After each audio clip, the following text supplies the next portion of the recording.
Hello friends, this is physics with Swapnil. और जैसा कि आप देख रहे हैं ईएम वेव्स के ऊपर हम चर्चा करेंगे और 10 वर्दी पॉइंट। पहला जो पॉइंट है, सबसे इम्पोर्टेंट पॉइंट है, वो ये समझना है कि ईएम वेव्स है क्या। क्या हमने इनको देखा है?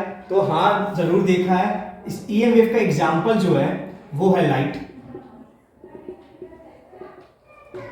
ये जो लाइट है जिससे हम बाकी ऑब्जेक्ट को देखते हैं आसपास, वो एक ईएम वेव्स है। और जो मोबाइल से निकलती हैं, जो मोबाइल फोन से वेव्स निकलती हैं, मोबाइल फोन से वेव्स निकल रही हैं, वो भी क्या है? ईएम वेव्स है। तो ये तो हुए एग्जांपल्स हुए कि हमारे आसपास ईएम वेव्स कौन कौन सी हैं। इनके अलावा भी बहुत सारी ईएम वेव्स हैं, जैसे कि एक्स रेज होती हैं, गामा रेज होती हैं। इन सबके शायद आपने नाम सुने होंगे। रेडियो वेव्स आपने सुना होगा, और आपने सुना होगा रेडियो वेव के अलावा विजुअल लाइट तो हमने बात कर ही ली है। विजुअल लाइट की बात, माइक्रोवेव सुना होगा आपने, माइक्रोवेव सुना होगा। एक्सरे तो हमने बात कर ली है। माइक्रोवेव के बाद रेडियो वेव सुना होगा, रेडियो वेव सुना है। और आपने सुना होगा इंफ्रारेड रे, इंफ्रारेड, अल्ट्रावायलेट। ठीक है, तो ये सब एग्जांपल्स हैं, जो सब ईएम वेव्स हैं। इन सब के बारे में हमने सुना है। आज अपन इनकी डिटेलिंग करने वाले हैं कि ये कैसा पैदा होती हैं, कौन को पैदा करता है। तो आई होप एग्जांपल्स तो एटलीस्ट आपको क्लियर है कि ये सब जो एग्जांपल्स क्या क्या हमने अभी आपको जस्ट बताए हैं। एग्जांपल्स हमने आपको जस्ट अभी समझाए। अब अगर बात करते हैं ये पैदा कैसे होती हैं, तो जो ईएम वेव्स हैं, तो अब हम देखते हैं ये पैदा कैसे होती हैं। तो इनको पैदा करता है ऑसिलेटिंग चार्ज। एक चार्ज है जो ऑसिलेट कर रहा है। क्या कर रहा है? ऑसिलेट कर रहा है, टू एंड फ्रो मोशन कर रहा है। So oscillating charge create EM waves. तो ईएम वेव कौन पैदा करता है? जब चार्ज क्या करते हैं? ऑसिलेट करते हैं। ठीक है, जब क्या चार्ज क्या करते हैं? ऑसिलेट करते हैं। जब ईएम वेव्स हमारी पैदा होती है, जैसे चार्ज है तो ये इसकी मीन पोजीशन है, मीन पोजीशन से ये क्या जा रहा है? एक्सट्रीम पोजीशन जा रहा है, एक्सट्रीम पोजीशन जा रहा है, एक्सट्रीम पोजीशन फिर से मीन, और फिर से एक्सट्रीम, और फिर से मीन। ठीक है, तो ये चार्ज क्या कर रहा है? ऑसिलेट कर रहा है। तो ऑसिलेटिंग चार्ज जो होते हैं वो क्या क्रिएट करते हैं? ईएम वेव्स क्रिएट करते हैं। ठीक है, अब इसको आई होप ये फर्स्ट पॉइंट आपको समझ में आया होगा कि जो ईएम वेव्स हैं वो किस तरह क्रिएट होती हैं। अब अपन सेकंड पे मूव करते हैं, सेकंड पॉइंट पे। सेकंड पॉइंट हमारा ये है कि ये जो ईएम वेव्स होती हैं पैदा तो हो गई। जब ये पैदा हो गई है तो इसकी फ्रीक्वेंसी क्या होगी? जैसे ईएम वेव्स जो भी पैदा हुई है, ईएम वेव्स हमारी जो भी पैदा हुई है, तो ये वेव है तो इसकी एक क्या होगी? फ्रीक्वेंसी होती है। तो फ्रीक्वेंसी इसकी क्या होती है? तो जो हमारा चार्ज था, जब चार्ज हमारा ऑसिलेट कर रहा था, जब चार्ज हमारा ऑसिलेट कर रहा था, तो ऑसिलेटिंग चार्ज की जो फ्रीक्वेंसी होती है वही फ्रीक्वेंसी क्या होती है? ईएम वेव्स की होती है। सो ऑसिलेटिंग चार्ज फ्रीक्वेंसी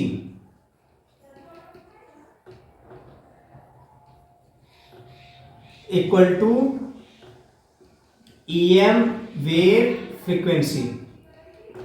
ठीक है, मान लेते हैं ऑसिलेटिंग चार्ज की जो फ्रीक्वेंसी है, अब इनकी फ्रीक्वेंसी क्या होती है? बहुत ज्यादा होती है। मान लेते हैं ऑसिलेटिंग चार्ज की जो फ्रीक्वेंसी है वो 10 की पावर 14 हर्ट्ज है। तो हमारे ईएम वेव्स की भी फ्रीक्वेंसी क्या होगी? 10 की पावर 14 हर्ट्ज होगी। ठीक है, तो बहुत ही सिंपल सा कॉन्सेप्ट है।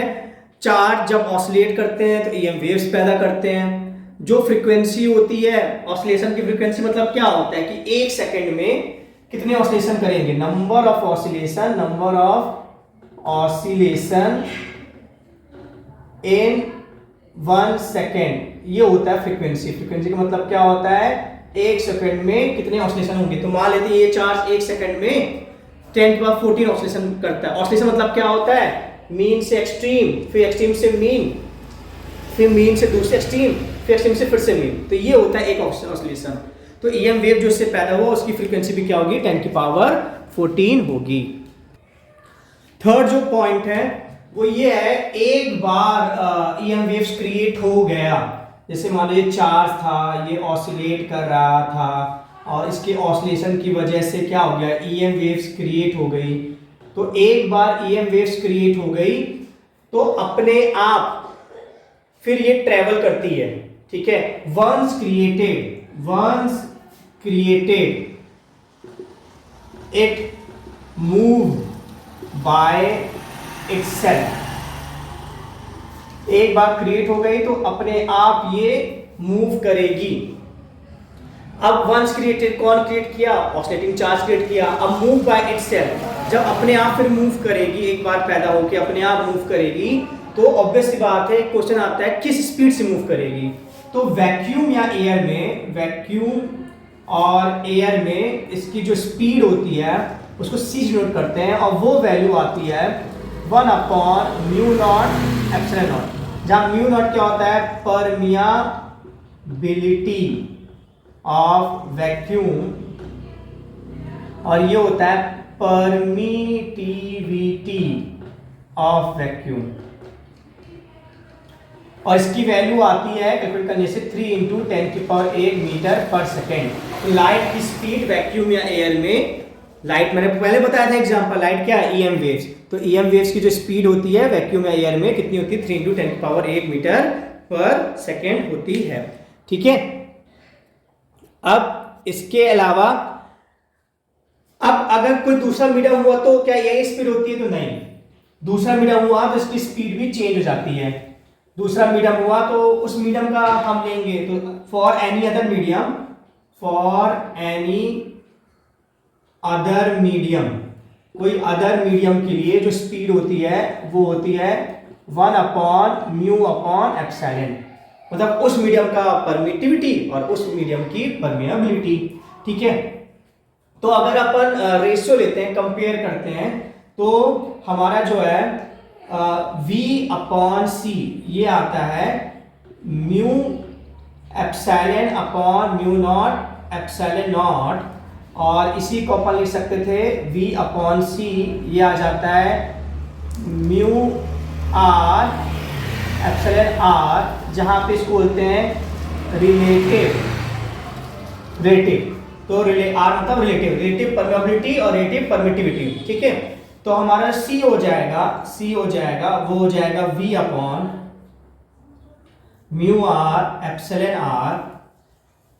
सॉरी ये हमारा जो C हो जाएगा, हाँ ये वैल्यू हो जाएगी। या V की हम वैल्यू की बात करें, एक सेकेंड, ये हमारा जो हो जाएगा,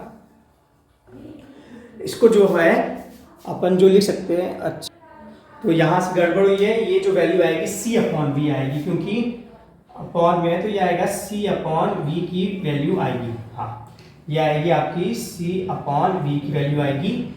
तो हमारा जो V हो जाएगा, अब हमारा सही आया, V हमारा जो हो जाएगा वो हो जाएगा C/μr/r। अब इसी वैल्यू को बोलते हैं n, इसको बोलते हैं रिफ्रैक्टिव इंडेक्स। क्या बोलते हैं, रिफ्रैक्टिव इंडेक्स। तो अलग अलग मीडियम का अलग अलग रिफ्रैक्टिव इंडेक्स होता है। तो C/रिफ्रैक्टिव इंडेक्स से हम डिवाइड कर दें तो हमें क्या मिल जाता है, V। या हम ये बोल सकते हैं रिफ्रैक्टिव इंडेक्स हमें ये बताता है कि लाइट की स्पीड उस मीडियम में कितने टाइम्स क्या हुई है, कम हुई है, ओके। नेक्स्ट पॉइंट जो हमारा है वो ये है कि मान लीजिए ये चार्ज है, और चार्ज जैसे कि हमने देखा था कि जब चार्ज ऑसिलेट करता है तो क्या क्रिएट करता है, ईएम वेव्स, ठीक है। क्या क्रिएट करता है, ईएम वेव्स क्रिएट करता है।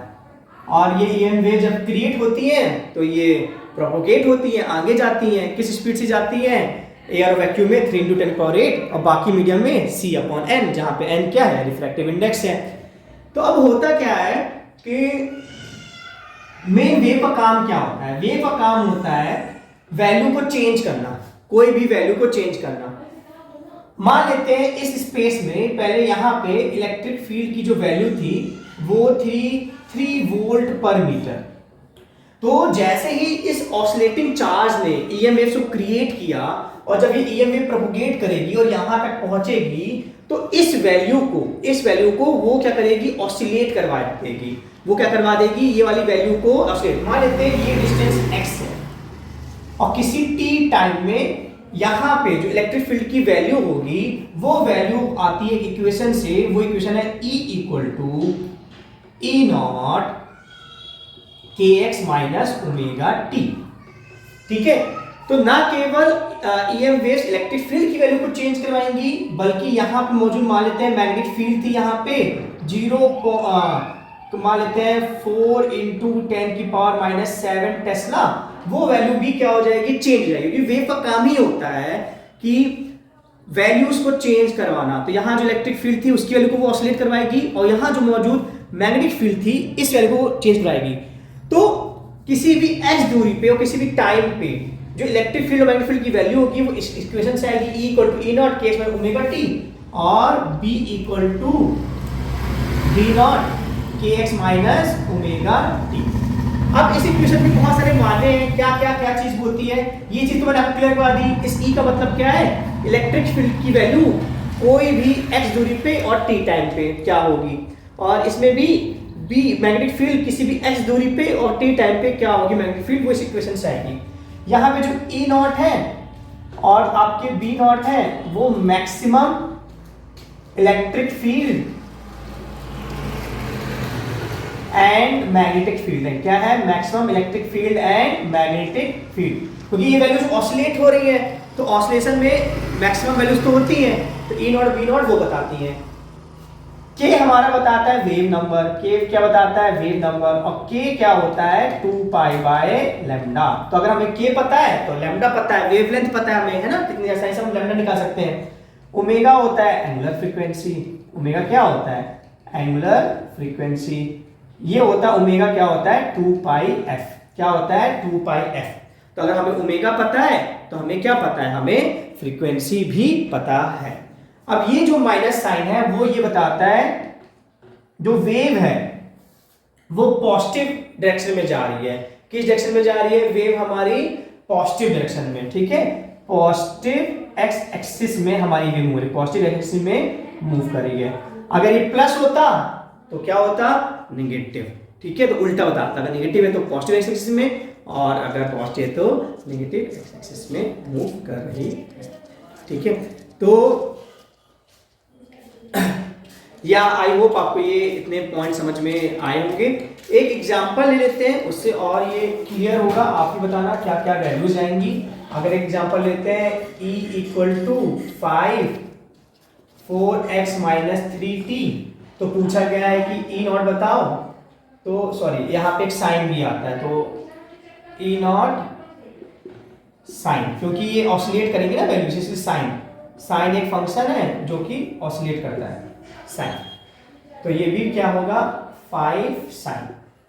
ठीक है, साइन और कॉस कुछ भी हो सकता है, उससे ज्यादा प्रॉब्लम नहीं है। तो E नॉट क्या होगा, साइन के बगल में होता है वो E नॉट होता है, और x के बगल में क्या होता है k। तो k तुम्हारा क्या है 4 है, तो लैम्डा क्या हो जाएगा इस फॉर्मूले से 2 पाई बाय k, तो क्या हो जाएगा 2 पाई बाय, ये हो जाएगा लैम्डा। फिर लास्ट में क्या है हमारा, t के बगल में जो होता है वो क्या होता है ओमेगा, तो ओमेगा क्या है हमारा 3। तो हम जानते हैं 2 पाई f इक्वल टू 3 हो जाएगा, तो f की वैल्यू क्या हो जाएगी 3 बाय 2 पाई हर्ट्ज। तो इतनी चीज निकालने को आता है। अब ये जो kx माइनस ओमेगा टी है इसको बोलते हैं फेज। तो देखिए इसमें भी kx माइनस ओमेगा टी है, इसमें भी kx माइनस ओमेगा टी है। तो electric field and magnetic field are in same phase, एक ही फेज में होते हैं, आर इन सेम फेज। जैसे जब हमने फेजर डायग्राम पढ़ा था तो उसमें क्या था, जो कैपेसिटेंस का वोल्टेज था वो क्या कर रहा था, लैग कर रहा था और करंट लीड कर रहा था। इसमें नहीं होता, इसमें जैसे इलेक्ट्रिक फील्ड मूव की, जिस इंस्टेंट इलेक्ट्रिक फील्ड आगे गई उसी इंस्टेंट मैग्नेटिक फील्ड भी साथ साथ जाती है, साथ साथ पीछे आती है। ठीक है, तो लोग सेम फेस में रहते हैं। ठीक है, आई होप इतना आपको समझ में आया हो।